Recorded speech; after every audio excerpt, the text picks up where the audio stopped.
If we are one, why are we here now, at this particular time and in our respective place on this earth, during these pivotal moments in our world's history and drama?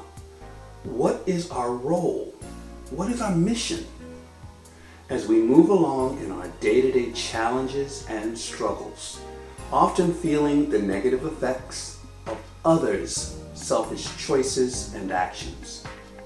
In our last episode, we discussed the concept of anger as it relates to spirituality, and whether or not these two dynamics are mutually exclusive.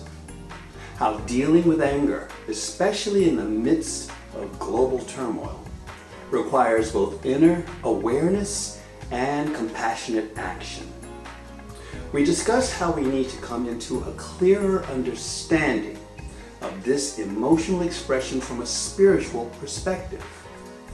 Understanding that it isn't something that you need to suppress, but something to understand and transform, turning it into a call to action for positive change. But if we are one, what can we do, both individually and collectively, to precipitate this change that we are all feeling called to make happen?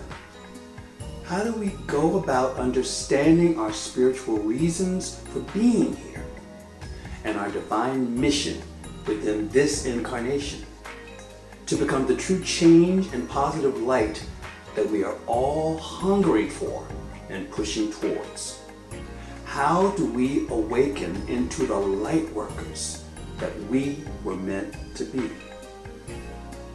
Hi, I'm Daryl T. Johnson.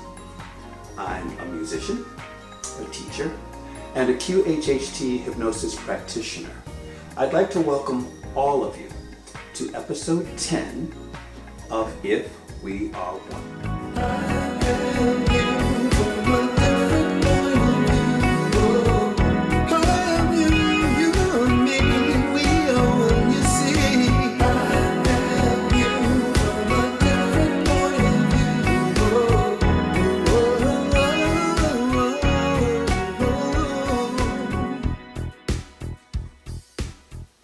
Hello to you all. Thank you very much for joining me once again. Wow, episode 10. We're now in double digits. In this episode, I would like to discuss a very important question that many spiritual beings who are awakening to their true identity are asking themselves. What is my mission? What is my purpose on this earth, in this life, at this time? It is such a significant question, to be sure, and one that may require honest self-reflection and inner guidance to discover and embrace. So, the question that I would pose is, how does a person spiritually go about determining what their true purpose is? Well, a person seeking the spiritual insight can begin by engaging in practices that quiet the mind and foster introspection, such as meditation, contemplation, prayer, and reflective self-assessment. While practicing these inwardly focused approaches, simply asking the question, what is my purpose? What is my mission? Is enough to invoke a response from your higher self, which will then answer you at the perfect time and in the perfect way. Through synchronicity and divine messaging, you will begin to receive your answers, assuming you are awake and aware enough to identify the messages coming to you every moment of every day through symbols and other creative forms of communication. Spiritual traditions often emphasize the importance of listening to the inner voice, connecting with one's soul, and evaluating what brings deep joy, comfort, or meaning to you personally. This process is supported by asking oneself meaningful questions such as, what is my passion? what are my natural strengths? And what are my unique traits, abilities, and significant life experiences? Pay attention to what lights a fire inside of you. Your passions, interests, and burdens for particular issues. Identify natural abilities and talents that come easily to you, as these may indicate your personal gifts. Examine values, personality traits, and spiritual gifts that make you unique. Also, reflect on your significant life experiences and lessons, considering how they may equip you to help others. Contemplate persistent dreams or desires, roles or situations you feel drawn to, and people you imagine serving. What do you see? What do you feel? What are you drawn to naturally? If need be, engage in prayer and meditation to listen for divine guidance and inner intuition. For those who like to journal, practice journaling or write out a personal purpose statement, including people you feel called to impact and outcomes you hope to achieve. Talk to friends that you trust, mentors, or spiritual advisors for outside perspectives on your strengths and purpose. Perhaps you can find out simply by doing. Get involved in service or opportunities that align with your passions, modifying your path as clarity develops.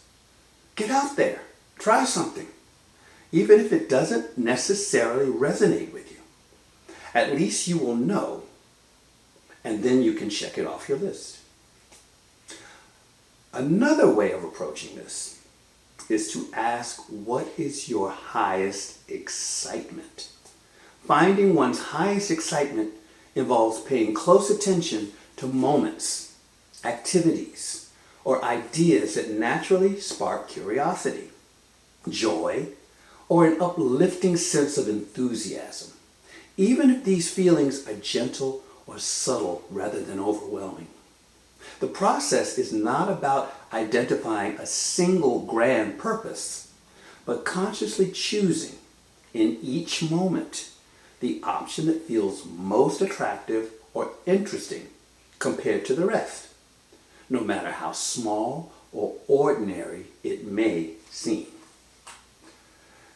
Many sources highlight that discovering spiritual purpose is not instantaneous. It involves ongoing reflection, openness to growth, and sometimes embracing uncertainty or detours along the way. Trusting in a higher plan or wisdom and continually seeking guidance helps sustain faith and patience through the process. So, spiritual determination of purpose is a highly personal journey that can be guided by prayer, meditation, reflection on passions and experiences, service, and a willingness to listen deeply to one's soul and the guidance of your higher power. Having said this, I want us to not forget inner experiences. We are multidimensional beings, whether we realize this or not. And our overall experiences do not end when we go to sleep. Finding one's mission and purpose through inner dream experiences involves interpreting the symbolic language of dreams as a form of spiritual communication. Dreams can serve as a divine tool to heal the spirit, reveal inner issues, and guide individuals toward their unique path by passing the limitations of the conscious logic and connecting directly with spirit. Through dreams, individuals may receive encouragement, instructions, warnings, or revelations that align their hearts and intentions with a higher purpose. To discover mission and purpose via dreams, one could and should. Prepare to receive insight by setting aside focused time for heart openness. Simply ask your higher self for the insight. Record and date dreams to track recurring themes or symbols. Reflect on one's role within the dream. Are you the observer, the participant, or the main focus? And note emotions, colors, and significant symbols. Seek spiritual interpretation by asking what each symbol means personally and praying for wisdom or revelation beyond intellectual analysis. Remember, this is important, your symbols are unique to you and your experience. They are not necessarily universal in their interpretation, as some would have you believe.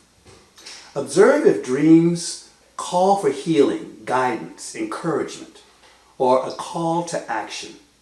Engaging with dreams in this way helps reveal deeper truths and divine direction, supports healing of inner wounds, and clarifies one's life mission in alignment with spiritual purpose. Dreams may also initiate a spiritual dialogue that unfolds over time, requiring ongoing attention through prayer and reflection to fully understand and act on the guidance received. This ties directly into my work as a QHHT hypnosis practitioner. When working with clients who are trying to find answers to probing questions born out of life experience, the question that most often comes up from the vast majority of clients is, what is my life's purpose? What is my spiritual mission? Through intensive interview protocols and focused hypnosis induction practices, clients receive significant insight into their life purpose by experiencing past lives or key moments in their present life that have a direct correlation with current life events. These experiences often have a direct link to activities that an individual may be going through in their current incarnation. And by bridging the two or more experiences into a conscious awareness of their life now, questions are often answered. Healing often takes place, and a much clearer understanding of purpose and mission becomes clear, crystal clear. Anyone considering having past life regression with a QHHT practitioner, I would highly recommend and encourage.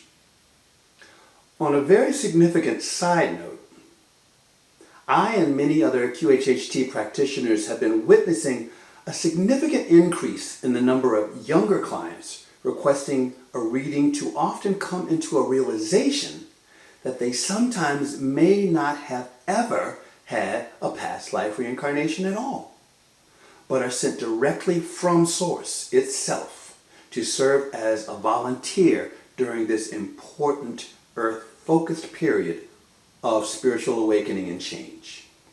Dolores Cannon herself, founder of the QHHT technique, wrote several books on the subject, one of them entitled The 3 Waves of Volunteers and the New Earth.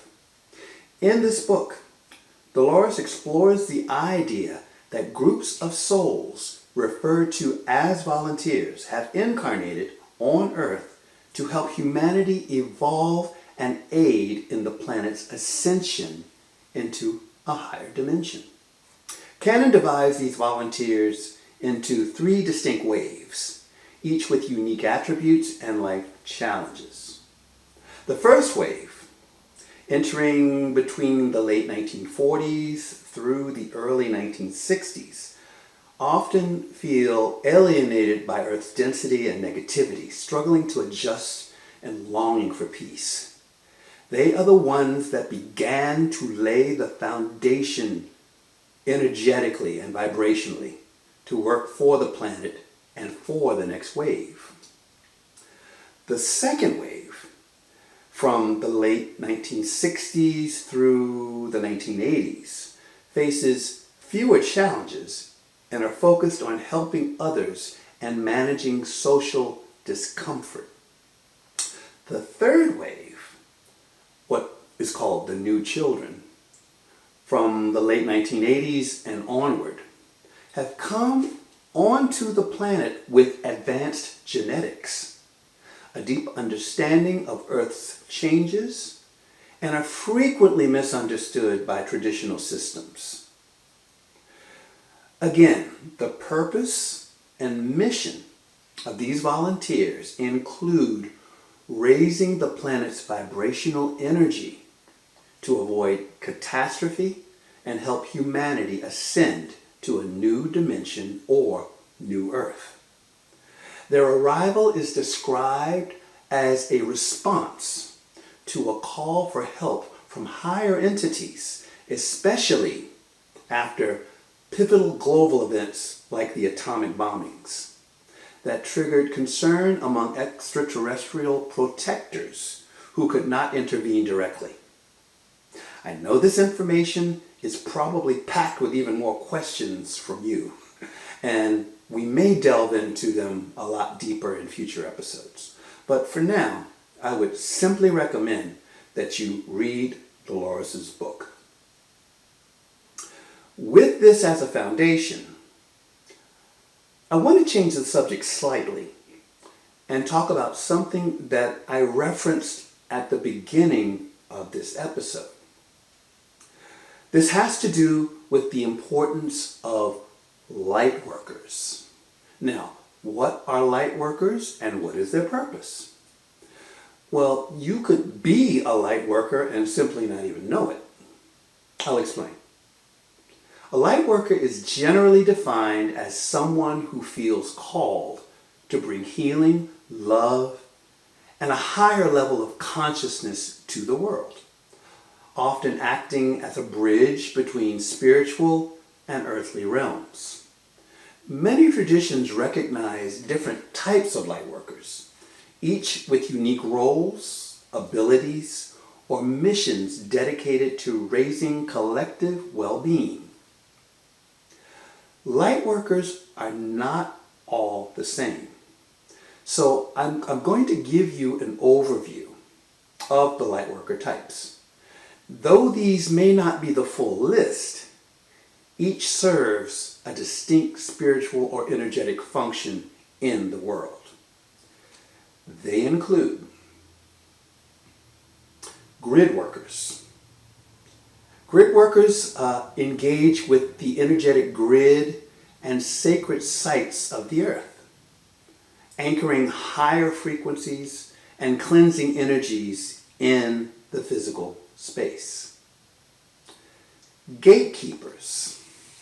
These safeguard spiritual portals, allowing only high vibrational energies to pass and supporting the planet's overall evolution. Healers. These use intuitive, psychic, or energetic abilities to heal themselves and others on emotional, physical, or spiritual levels. Transmuters. These specialize in absorbing and transforming negative or dense energies from people or places into positive vibrations. Messengers. Messengers share spiritual wisdom, inspiration, and guidance through writing, speech, art, or channeled messages. Seers. These possess heightened psychic abilities, often with clairvoyant insights into the future or alternate timelines, usually using intuition to guide others. Divine blueprint holders.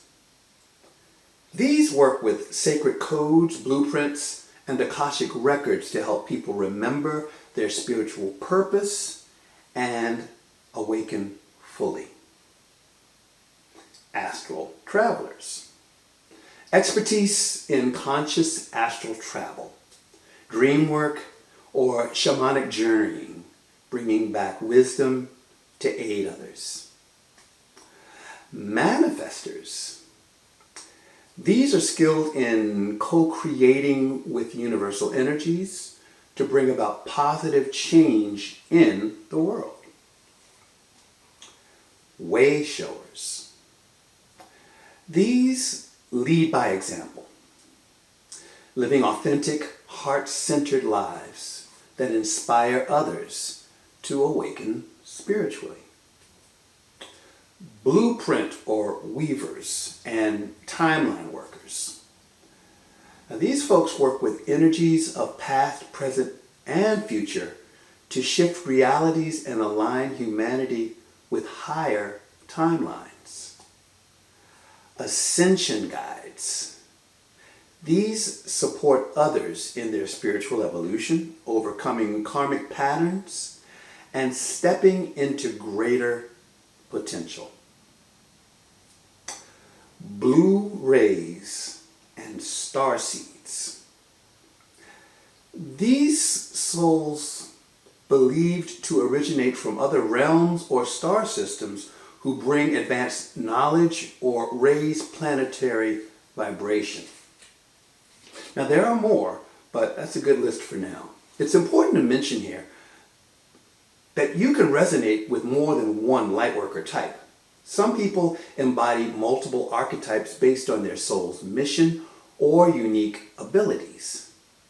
The core mission of all lightworkers is to elevate consciousness, transmute negativity, and foster unity among beings. So, you may want to rewind this episode to review the list that I've shared and determine if any of these descriptions resonate with you personally. If so, then you might be well on your way to identifying your true purpose, your true mission. On a final note, please know that you have value. Know that you are here for a reason. Your presence here is by no means an accident.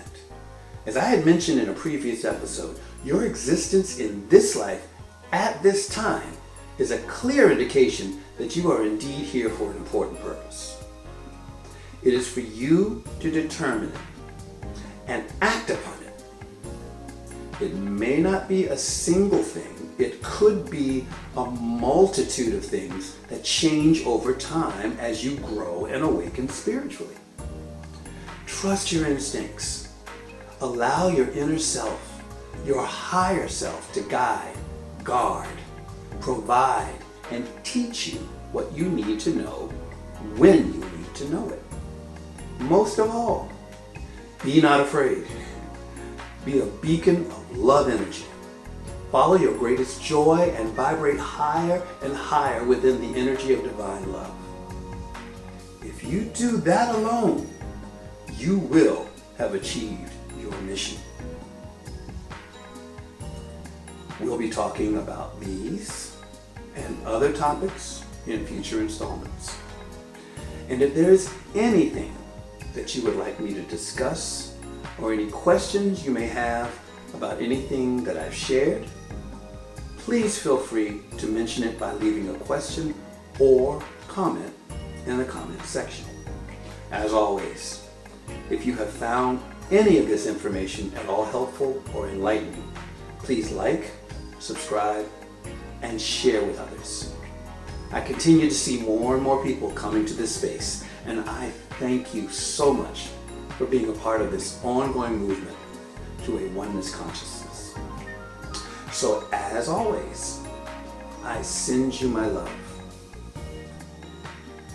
And if we are one, let's all live in peace, love, and joy.